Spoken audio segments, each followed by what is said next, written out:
Magandang umagang muli mga kaibigan. Another day, another chicken vlog.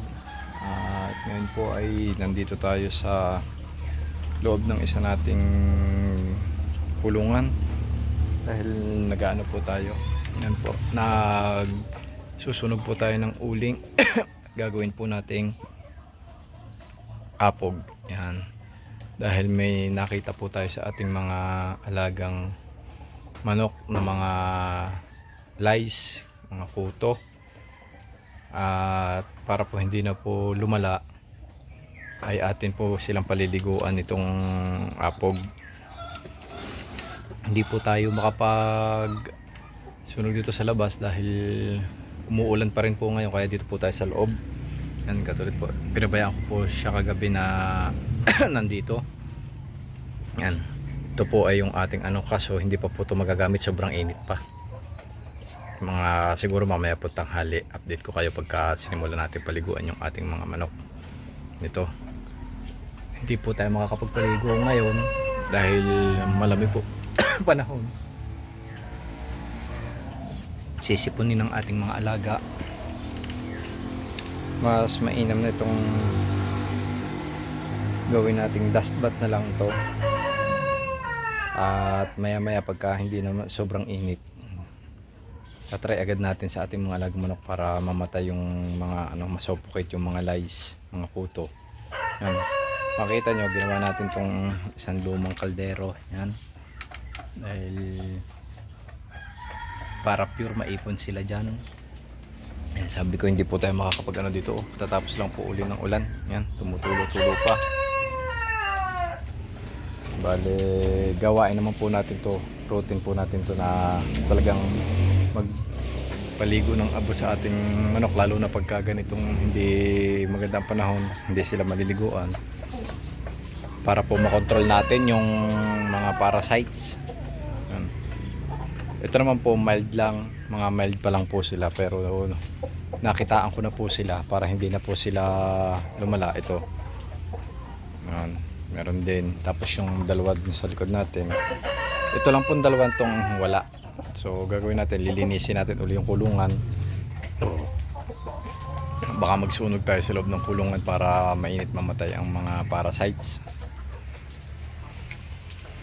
Yun po ay isang bagay pagka napansin nyo po na malakas naman kumain ng inyong mga manok.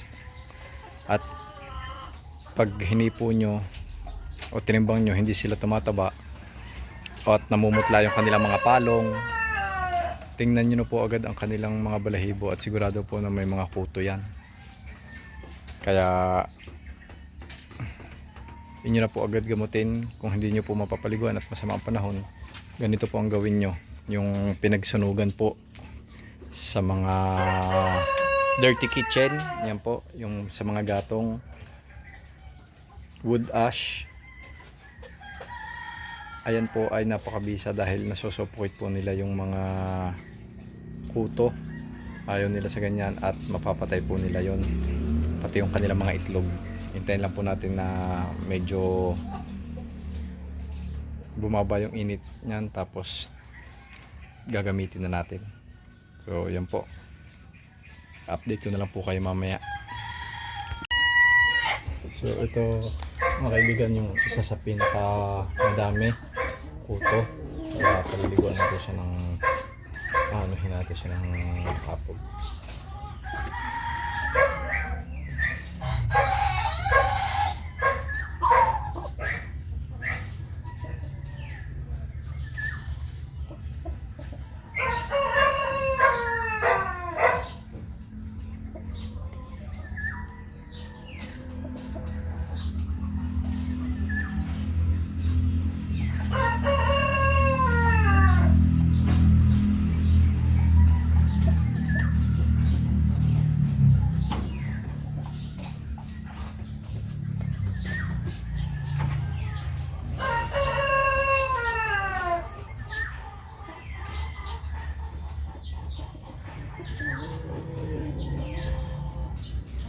Doon sa mga napanood kong video, dito sila nagbabahay sa may malapit sa may puwet at saka sa mga ilalim ng pakpak. Saka dito Kaya dito natin siya bubuhusan.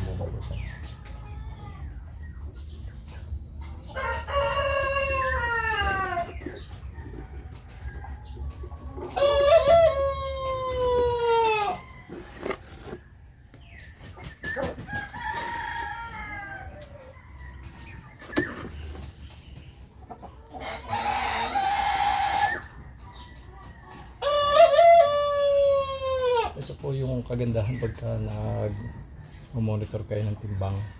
Napansin ko po na hindi po siya masyadong tumataba at bubagsak po yung timbang niya ng ilang grams, ilang 100 grams. Kaya sinilip ko agad yung katawan niya at nakita ko may mga puto siya. Kaya ugali ko na po yung mag-monitor ng timbang para alam ko, dahil siyempre umiidad ang manok, dapat bibigat yan, kaso hindi sila bumibigat dahil nga may mga parasite sila. Kaya ayun po ang dapat isa sa laging ginagawa. Magtimbang po tayo ng ating mga manok para alam natin kung napupunta sa katawan nila yung mga nutrients ng ating feeds.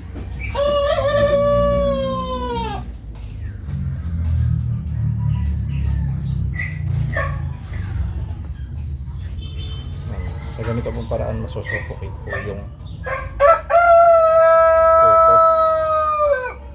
Tama-tama po dahil medyo mainit po itong ating hapon.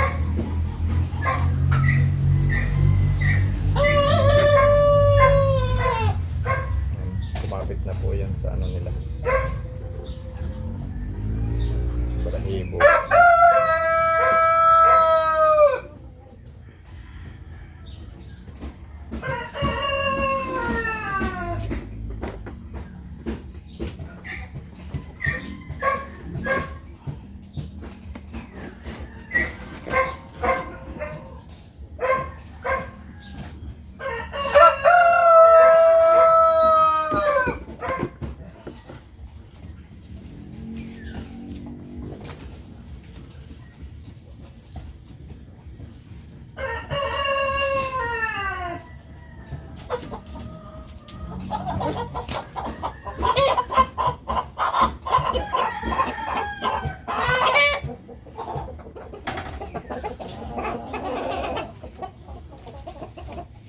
Ito naman,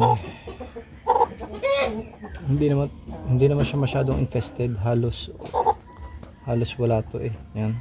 Pero siyempre magkasama po sila sa coop, kaya kailangan natin itong paliwan para hindi na dumami kung meron man.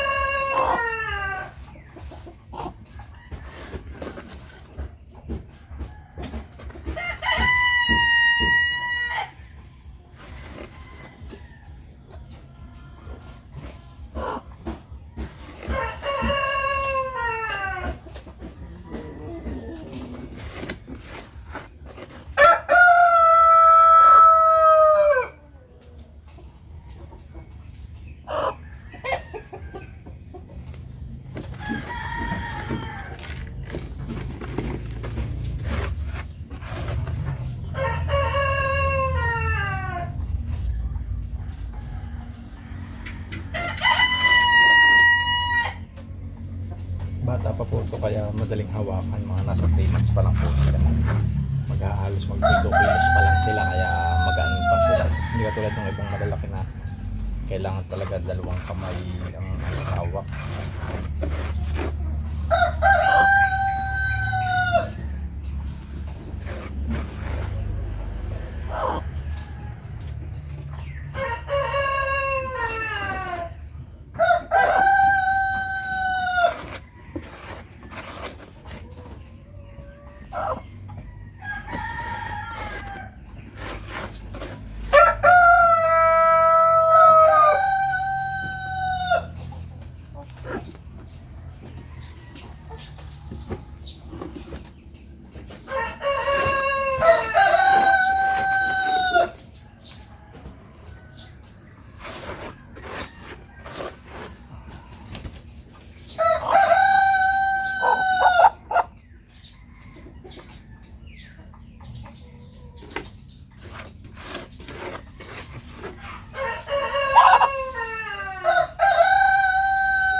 Bali naubos na yung ating ano.